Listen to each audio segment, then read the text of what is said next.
Tuoj pasileis viskas live.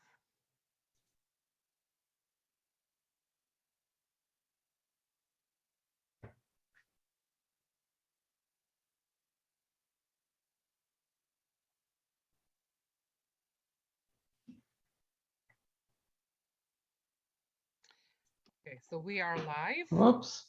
Oops. Yeah, Oops. no, it's Oops. Oops. okay. We still can practice, and some people are joining. So welcome, everyone. But we will give just a few more minutes for others to join.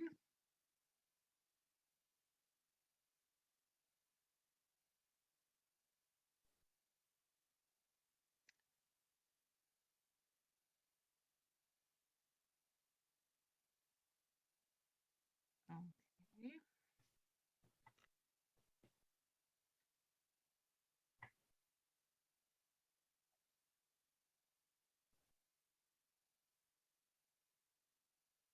So we still have 4 more minutes. Welcome to those who have joined with us. So Žygimantai, I'll just do a brief introduction at the beginning, and then I will give the floor to you. And as we discussed, we will encourage audience to, if they have questions throughout the presentation, to type in and jump in, and not to be afraid to stop the lecture, but we'll also leave some time at the end if there are any questions that come up. Of course, I usually speak quite loud and in a fast pace, so Okay. don't be afraid of that. Just to interrupt me. Okay, well, yeah, so for anyone who is watching, feel free to type your questions in the Q&A box on Zoom. And if you are watching this live, I'll also be monitoring YouTube channel just in case there are any questions there. And for those who will be watching this as a recording, well, you'll just have to deal with the content. And I guess that's the difference of watching live versus then watching the recording, where you can, stop the presentation, analyze it, re-listen it. So all of us will have that option as well. Okay, so a few more minutes to give everyone. And regarding the questions, will you read those to me, or should I check the chat once No, in a while? I can be checking, so you don't have to worry No, of about course. this. Sounds great. Yeah. So I'll be. I'm not I'll be really busy. used. I'm not really used to the Zoom. Okay. At work, we are not using Zoom platform, so. But Yeah, we're also using mostly Teams, but for the webinars and for doing them live, Zoom is much easier to do this way than Teams. So like for our webinars, we continue using Zoom. Understood. Yes, it's like everyone is learning all the different platforms that work for one or another reason. Yeah. Well, but nowadays we're more used to the all remote stuff. Yes. I remember that before COVID, it was like unimaginable to do a presentation so often online. It was always Exactly. preferred the live way when you see people, you see the reactions, you feel the audience, and now it's a bit different. Yes, exactly. Like that was exactly the comment I was making today, because I was in one online meeting, and like lots of people from Vilnius, from Klaipėda, and all connected. And I was like telling my colleague, it's like, remember the days when we would have to go to Vilnius for this 1 hour meeting? Whereas now, like truly, the efficiency of the day is just at such a higher level. Yeah, Yeah, so true. that's the positive side, I guess, of the COVID world. But there are negative sides now, as it's so easy to make a meeting. So it's some days will look like meeting after meeting after meeting after meeting. So Right, the pace of life, right? Just. yeah, And the amount of work, as you were saying, that there is just never enough people in the industry. There is lots of work, and the pace of life in general just seems to be increasing with each year. Okay, well, we have 1 more minute so that we can continue being punctual as usual. And I think we can begin. So welcome everyone to this our usual Thursday webinars by now. It's truly exciting to be meeting different speakers, different companies through this webinar series, and we hope that you, as our audience, are enjoying it. So, LCC International University is very excited to present you today with a speaker from our other partner company, Nonrepudiation. And of course, today is a great day for Nonrepudiation to be live because today they are celebrating, and we are celebrating with them, with Nonrepudiation, the day when they got now announced as unicorns. So that's truly congratulations, Žygimante, to you and your whole gang. We're celebrating with you, and that's an amazing achievement. And we are so proud of you, and we're so proud that of again Lithuanians' achievements in this industry, and that the number of unicorns keeps growing in Lithuania, and now Nonrepudiation is in that midst as well. So that's a great day to be celebrating our speakers. And today we have Žygimantas Kaupas, who probably is one of our first speakers who chose a very intriguing title. And that will be something for everyone to look forward to what this will all mean. So, Žygimante, the floor is yours, and we're very eager to find out what walking in long steps, Italian food, and music have in common. So please go ahead, but just one last moment for anyone who's joined later. Žygimantas is truly very open for your questions, even throughout the presentation. So if there is anything that kind of sparks your attention and raises a question, please do type a question in Q&A box. I will be monitoring that, and then I can stop and interrupt Žygimantas in reading your question, but we'll also, as always, leave time at the end to take in your questions. Thank you, Žygimante, for being with us today, for sharing your knowledge, and thanks for Nonrepudiation for giving us you and your time for this webinar. So welcome. Oh, hello everyone. Thank you very much for this great introduction. So as already introduced, I'm Žygimantas Kaupas. So I'm application security team lead here at Nonrepudiation. And today my presentation is called "What Do Walking in Long Steps, Italian Food and Music Have in Common?" So I must confess, this is a kind of a clickbait a little bit. And I know that you read the description and probably saw the answer to it. So it's a kind of spoiler alert. And you know that today we are going to talk about threat modeling. But I would like to still have some small mystery. And I hope when you read the description, one question still remained unanswered to you. And the question is why? Why the answer to this kind of strange question is threat modeling. So I will explain that during my presentation, and I hope I will guide you through like a short introduction to the threat modeling world. So let's start with the kind of obligatory who am I slide. So I am currently a team lead for the AppSec team here at Nonrepudiation. You probably know that Nonrepudiation has like 4 major products that are known worldwide. So NordVPN, NordLocker, NordPass, and NordLayer, which is oriented more to the business side. And my team is responsible for securing the client side of those applications. So this is quite a hard, but really interesting and challenging work to do a security for a security product. So you need to be like extra secure, or how to call it. Previously, I have worked as a penetration tester, and this position might sound a bit funny for those who are not into the cybersecurity world. But basically, what penetration testers do, they evaluate, like audit any kind of application, any kind of system, device, be it a car, be it a server, IoT device, web application, anything. Just before that, I worked as a malware analyst and SOC analyst. So for those who don't know, SOC means Security Operations Center, and it's like kind of a defensive side of an organization. And I left like a 3 dots here because my career hasn't started as like a really technical guy.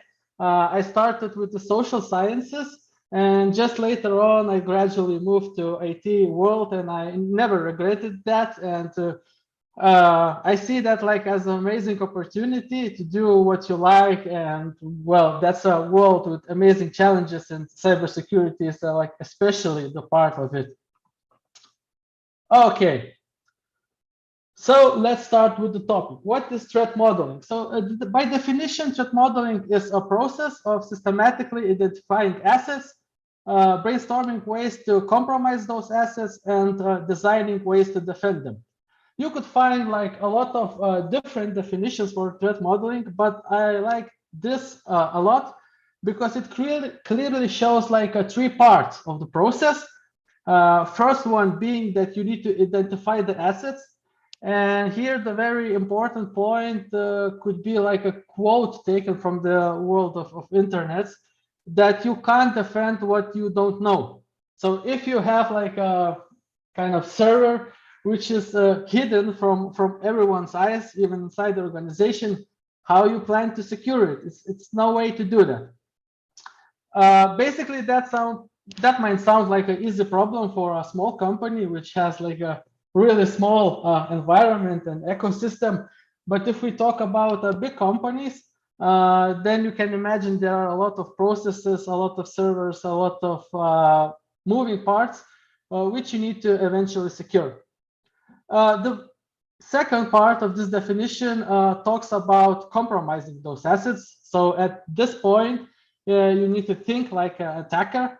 You need to put your hacker hat on and, well, turn your imagination and, well, read through all the information that is available on the internet regarding some novel attack vectors, some vulnerabilities, and other stuff. And then see if those could be applied to your program, to your software, to your system, to anything you would like to threat model. And finally, the last but not least, the part of defense. So it's not enough just to know the enemy. I mean, the bad guys on the internet, you also need to have some kind of safeguards, and they should be, well, updated. They should be designed correctly. And that's why, like, the only way to have your systems secure. If you worked with the software development, you probably heard that there is a thing called Agile Manifesto. It's basically like a checklist for software development best practices. So the threat modeling has quite similar thing, threat modeling manifesto, and it's not really a low thing, but it revolves around four very simple questions. Which are what we are working on, what can go wrong, what we're going to do about it, and did we do a good job? So you can see that's mainly well, direct reference between that description of threat modeling and this steps of threat modeling manifesto. Just that there is like one extra part, like evaluation of your efforts, which is also a very important thing to do. Because if you just do something and leave it like this, then how would you know if you did a good job or not? And at this point, you could just say to me, but Žygimantas, we are already doing this. We are, well, if we are coding, we are already answering those questions, and well, that's nothing new. There is no need to do an extra presentation for that or talk about threat modeling as a separate thing. And my answer would be, well, yes, but not really, because even though threat modeling is a simple process, it has quite a clearly defined steps and outcomes that you need to follow. And it's not enough just to like sit with the coffee between like your lunch break or something like that and discuss all those possibilities for an attackers to break your system and then just leave it and go with your coding work. Basically, you need to follow some steps, and the first step, which is like going a bit to the details from very top view, is to break down the feature. And for that, you need to have like some kind of system diagrams, flows, technologies. Well, mainly all the information, all the technical parts that your software or your system comprise of. And it also might seem like a, well, obvious thing to have. But from my personal experience, it's not that easy as it might look from the first look, because usually when there is like a rush of work or big projects, so all the teams like to do all that documentation stuff at the very start of the project, at the very start of like a new feature implementation or something like that. So they create all that necessary parts, like requirements for something to be created, then move on with like coding or like configuring something, etc., etc. But then suddenly environment changes, requirement changes, user stories changes, and well, that initial flow is reconsidered, it's changed, but well, it's very how to say, not often people go and change the initial documentation. And if you start working with threat modeling and you have like outdated diagrams or outdated technologies, so you're already starting with the wrong foot. And even if you do the threat modeling process like from the very start to the very end, your information would be kind of off from what you have in reality. And that basically impacts its efficiency sometimes quite a lot. Another step is find threats. And the key word here is teamwork. Usually when we talk about threat modeling, so we expect that this is like a security team's main responsibility. And well, what security team will make, we will look through it and well, either do something or not, depends. But that is a wrong approach. And it should be as a teamwork with the many stakeholders from every department possible. That also like has its challenges, but as long as you invite the key stakeholders, developers, security guys, product owners, maybe some admins, some designers, or anyone else that are involved like in the creation of some feature or system or something like that. So you kind of gather together a very different views to the same system, and this helps to also get the completely different view, completely different perception how some threats should be addressed. As we, from security standpoint, we often have like a clear path of problems in our head, meaning that if we see a system, we already like think about how it could be approached, how it could be broken, and follow some steps to reach like some end goals, becoming an administrator or compromising the asset or whatnot. But this sometimes leave us with like a, how to say, fixed mindset, seeing just one or two regular paths that attacker use, but also losing the broader sense of security of threats.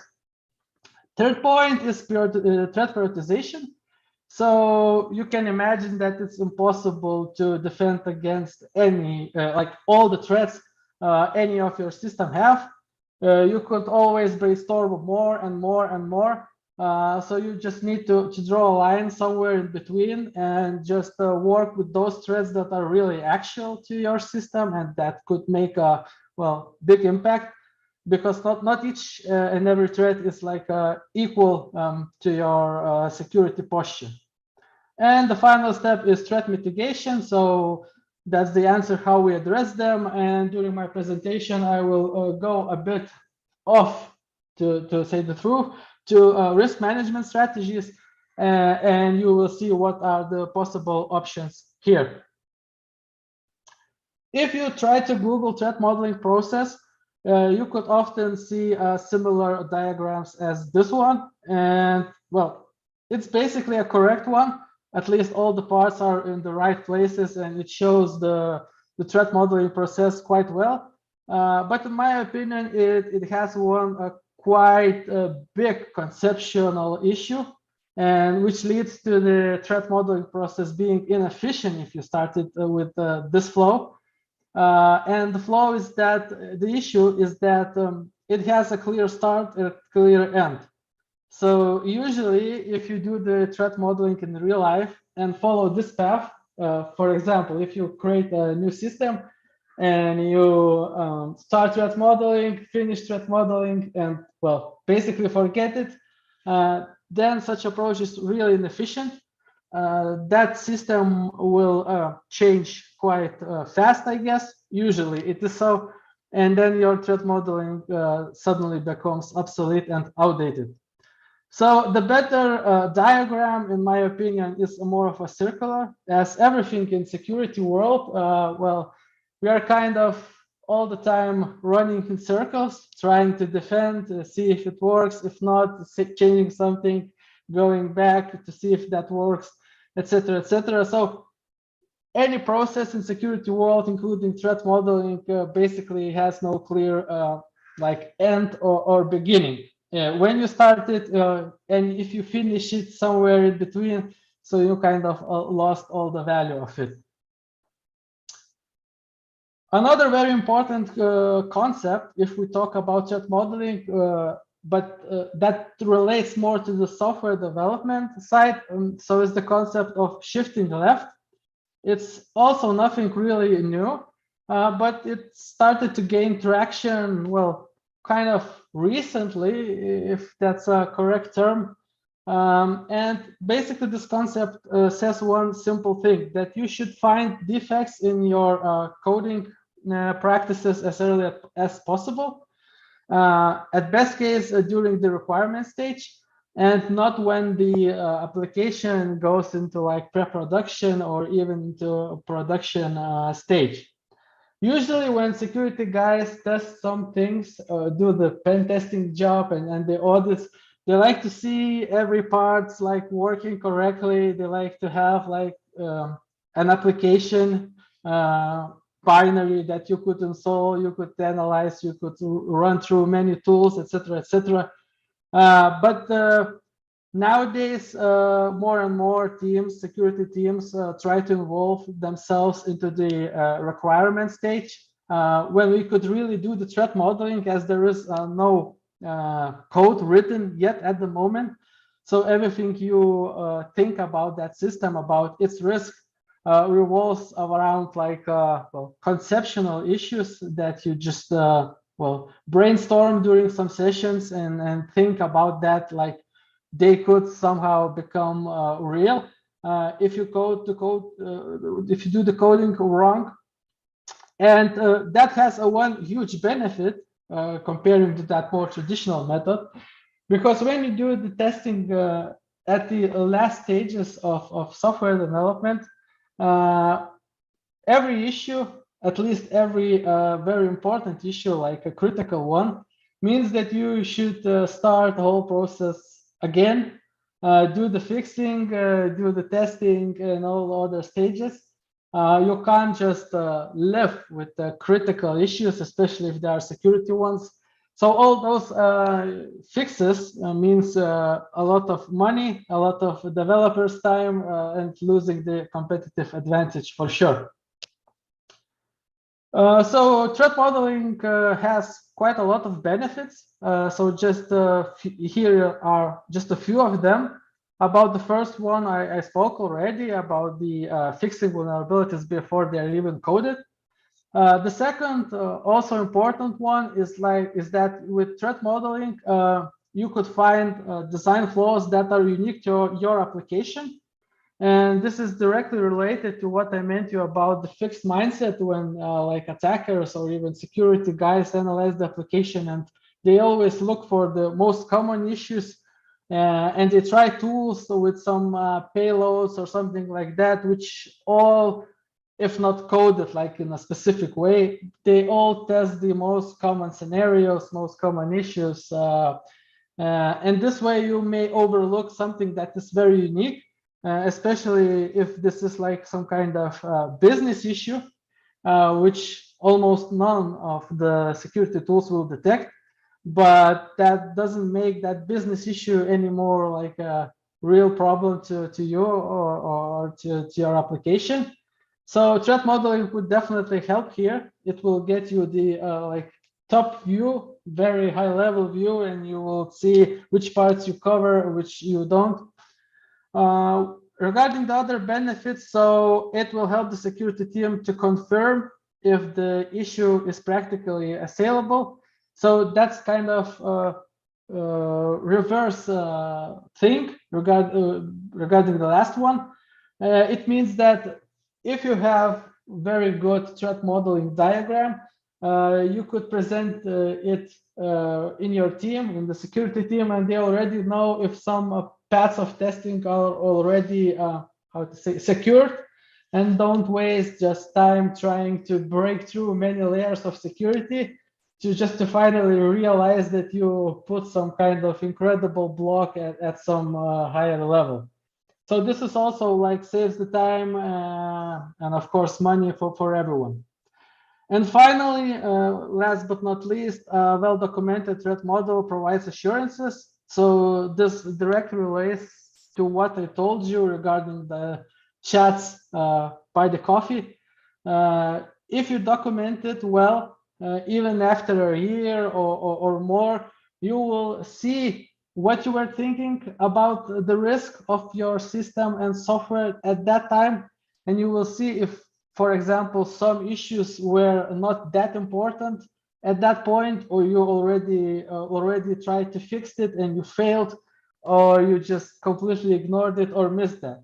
So each of the scenario gives some space to improvement, and with time your threat models will get better and better, and even without like some time going and teams changing and products changing, you will see how historically all the threats evolved and where you are doing a good job regarding the threat model.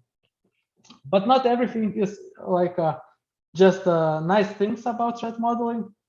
So one of the most important issues is that security team could be a bottleneck.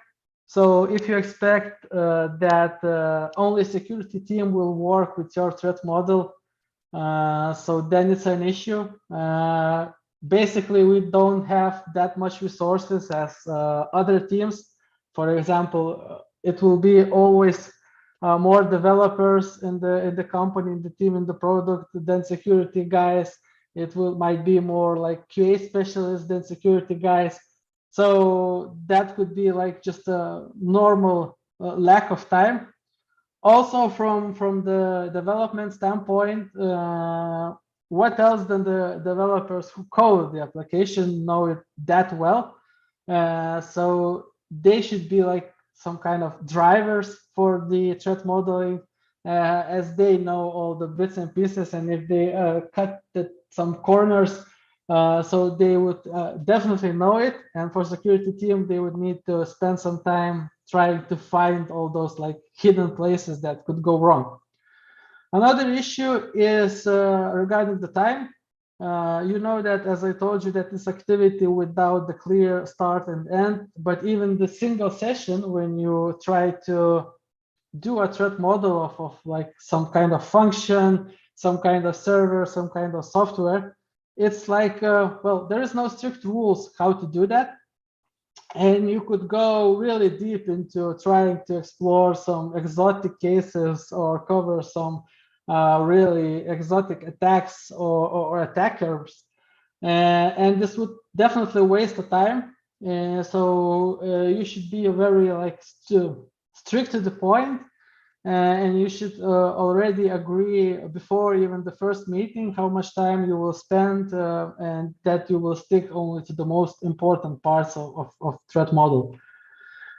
A third point talks about that you need to have written documentation, not just only a discussion. So I talked about that already. Do not lose sight of the big picture. So always, quite often when teams start to do threat modeling exercise, they take like some kind of specific function or technological thing and go very, very, very deep into some kind of really almost like a functional level issues or potential problems or something like that.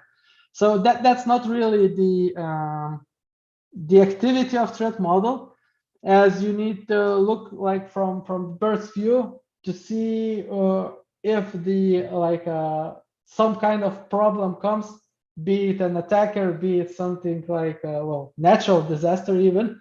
How would you respond to it, and which parts will be impacted first, which might be some kind of safeguarded, etc., etc. And the last point is that you need an architecture diagram. So I told you that this is like easier said than done, but it's really a crucial part to have a nice view to what you are trying to secure. When you talk about threat modeling, there are many paid or free tools that you could use for such exercise. I just mentioned here a few. So you probably know that there is a organization called OWASP, Open Web Application Security Project, which shares a really huge amount of great resources. And they made a threat modeling tool, ThreatDragon, which revolves around one of the threat modeling frameworks, and it's like really easy to do. So you don't need any special skills or knowledge to use that tool. It's free. You can download it today and try it by yourself. There is a Microsoft tool which mainly focuses on things Microsoft related, of course. So if you work with the Microsoft environment, that tool might be more useful to you. If you don't like client-side applications that you need to install on your devices, so there are other options like Mozilla's tool, which works in the browser, or various add-ons for your regular tasks. Like if you do some kind of diagramming with one tool or another. So most likely there is an add-on somewhere that you could just use and make a threat modeling right on the preferred environment you use daily. So regarding the threat modeling diagram components, there are a few, but the general idea is to make this process as understandable as possible. So it shouldn't be like some kind of super duper hackerish work. It should be understandable by at the first glance by anyone, even for non-technical people. And you see here multiple parts, but the most important ones are only 4 of those. So it's external entity, so well, regular user using your application or system. Process, kind of self-explanatory. Data store, so it's the part where you store some kind of information, being it like some logs or some credit card data, anything in between. And trust boundary. So what is trust boundary is that, well, for example, your local LAN network and internet has a trust boundary because all devices inside your local LAN have a different trust level, and everything that's on internet is a completely different story. So here's a simple example with some issues. When I added it, I noticed that some parts are really insecure here, but that's not the point of this presentation. It's just for a visual representation to see how nice is the threat modeling diagram, how easy is to understand it. And this is the diagram of some sort of WordPress page with a simple payments solution. And you see clearly where is the user, where is the data center, how the different trust boundaries interact. And at the bottom of that sample, you see assets, you see security controls, and you see the threat actors. So making such diagram and updating it regularly would give like a really nice benefit to everyone involved in the system design and software development, product owners, because they clearly see at which points there are some kind of risk involved and which components those risks would impact. Okay, so here we reach the part of the answer of question why. And this slide is called after the most famous frameworks for threat modeling, there are many of those, but these three are like, well, oldest probably, and the most used for big organizations and for other IT companies. So Stride, Pasta, and Octave. So if you remember the presentation question, so walking with long steps, English means Stride, Italian food pasta, and music Octave. So pasta, as you can understand, has nothing to do with the Italian food. It's just an acronym for a 7-step threat modeling framework. And this pasta framework is kind of, well, I would say advanced one. It has like really a lot of moving parts, a lot of things to consider. And one thing that it does like more than just a simple stride, which we will talk about, is that pasta incorporates business impact. So when you do like threat modeling with pasta framework, you would need to incorporate guys from not only IT department, but guys from business and look at the overall picture. I know that some big tech companies use pasta, and some like service providers for pen test use pasta. That's a really like a nice framework to use, but even if for some big companies, like for example GitLab, they clearly stated how they used pasta. This framework is a bit too much for each and every situation, so they kind of adopted it into their way of working. And for some simple operations, they use like just 1 or 2 steps. For medium changes or medium criticality fixes, they use more steps. And just for really major critical business functions, they go through each and every step of this framework. As you can imagine, it would take like a lot of time to do that. But at the end of the day, it would be really worthy. And that's like preparing something in advance. That's really a proactive approach to do things. Well, it's like if something happens, you could see if, well, maybe you did something wrong, maybe there was like some kind of issues with your protection or something. So that's a really nice thing to have regarding the threat model. Going with the Octave is also another acronym. Also has nothing to do with music as everything here. But this one was created specifically for cybersecurity threat modeling, but in a kind of a very different way, because it involves issues that result from breached data assets. So you know that there are a lot of breaches happening all the time around us, even for the big companies. So this heavyweight and non-technical framework kind of gives a blueprint how to work with all those cases.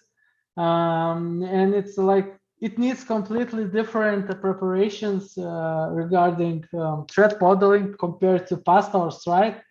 So that won't be a good framework to start with, but just to know that there is such thing. And well, the list here is not final. You could find many frameworks or kind of mixture of those, but basically all tech organizations that do threat modeling, they kind of adapt those to their way of working. So they don't use those frameworks just like, well, checkbox exercise following each and every step. They kind of adopt them and take what it works for their organization. And regarding the stride, I wanted to speak more into the details about it, just because even though it's a bit, how to say, oldish framework, but it's very beginner friendly, and everyone who starts with the threat modeling usually selects stride. And this is also an acronym of these 6 things, and I will talk about each and every one very shortly. So spoofing, kind of the name explains itself. So it's an impersonation of something. And examples, well, it could be kind of everything from technical spoofing, when you like bypass some systems, change some parameters, or do some kind of different hackerish things. But also it could be just a simple call to IT, and for example, claiming that you're something which you are not, and in this way kind of getting some accesses or information or something like that. And for spoofing, the security property is authentication. So what I mean by security property here is that kind of defense mechanism, some sorts. And well, hopefully you know that there is authentication and authorization, and these concepts are not the same. So here is the authentication part, which kind of identifies who you are. And you will find in the next slide authorization. So it's basically what you can do, what you can access, and what are your rights in the system. Going forward, tampering. So it talks about modification of data or code. So if you do some sort of training exercises, old ones, that would kind of involve tampering activities. So the most common sample is to change amount of money in your like web store account or something like that, or buy some thing very cheaply. Hopefully that's not the case anymore in the real world, but you might find still some systems where user can modify some parameters, and then the backend will gladly accept those. It also talks about like packets and network traffic. So you know that, for example, anyone, if your traffic is unencrypted, anyone could change some content, inject ads or something like that, and modifying data at rest or on disk. So, well, if you don't encrypt the data, if you don't check its integrity, then you might have some very serious issues here. Moving forward, repudiation. That's not a very common word I found. Usually, if you read some security literature, you will find the term non-repudiation. So the definition is a bit vague as well, not logging or monitoring threat events. But the general idea is very simple, is that you could deny doing something, or anyone else could deny in one way or another of doing something, either by presenting some kind of false claims that couldn't be verified, or by missing some like controls which could be easily bypassed or something like that. So I tried to find a very simple real-life example here, and I thought about, well, quite common situation nowadays, especially with the delivery guys who drop some packages at your home. And you know that usually you got some like SMS message or something like that with the code that you should tell them, or they should check your like ID or something like that. But they usually in a rush, and they just give you the packet somewhere near the house, on the street, and whatnot. And then imagine a situation if the real package owner calls the delivery company and says, "So, well, where is my package?" So then, well, how to find the truth? Is it he, the one who took the package and now is lying? Or if he doesn't like set any code or give any identification, maybe the delivery driver made some kind of shady work or something like that, or even some neighbor or someone like that. So repudiation basically means that for each action, there should be a traceable proof, verifiable proof that someone did or did not one thing or another. Information disclosure is kind of self-explanatory. We still see a lot of issues with that, and even in the diagram I showed you with all those nicely laid out risk, there was information disclosure risk. I'm not sure if you noticed that, but there was interaction between a payment provider and the payment API. And the credit card data in that example showed that it's being sent via HTTP, which is like a terrible idea. That's why encryption is the answer here. Encryption for the traffic, encryption for the data stored somewhere. And if you kind of code or design something, don't rely too much on obscurity. Obscurity means that you just try to make it so complex that, well, you need to just hide in the plain sight. But that like won't work against really motivated attacker. He definitely find a way to extract the information if it's not encrypted. So be aware of that. Don't try to hide something somewhere and expect that nobody would look into the code, into the config, into the comments, or something like that. Denial of service, so it's a kind of well-known term. So it talks about crashing the service or preventing the actual usage of it for legit users. So you could just flood some servers with the legit traffic. You could like change some kind of configuration for user if you have like access to some middleware between him and the end server. Also, I added here a zip bomb example. I'm not sure if you know what zip bomb means, but basically it's like zip inside the zip inside the zip inside the zip, and that well did it so many times. So if you like test some sort of security solution, be it antivirus or some kind of another internet protection. So this could be like one of the testing methods, how that application handles zip bomb. Many security tools will try to extract the contents of it just to check it, what it is inside. And then they face another zip, they try to extract it. And in such event, they could just use all those resources the system has or crash itself, leaving the user or server unprotected or even crash the system like in total. So this would be an issue too. And security property here is availability, so kind of self-explanatory too. Last but not least, so elevation of privilege.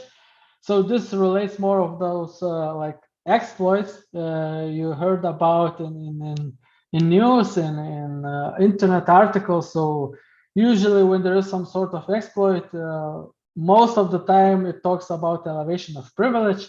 So getting some kind of privileged access or access to authorized data. So this counts all those like really technical stuff like buffer overflow when you directly do like some memory hacking magic, or even social engineering. Same example, calling like your boss and well asking something pretending to be somewhere else, and in such a way getting some privileged stuff. So elevation of privilege could be like a vertical and horizontal as well. So either you go from regular user to some admin root or whatever that is privileged on that system, or you could just go from your account to like your friend's account, your neighbor's account, your colleague's account, or something like that, and in that way access more sensible data that you should.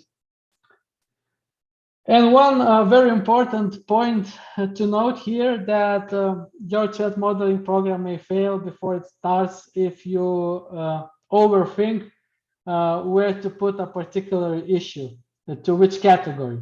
So for example, if you send an email pretending to be your boss to the IT department,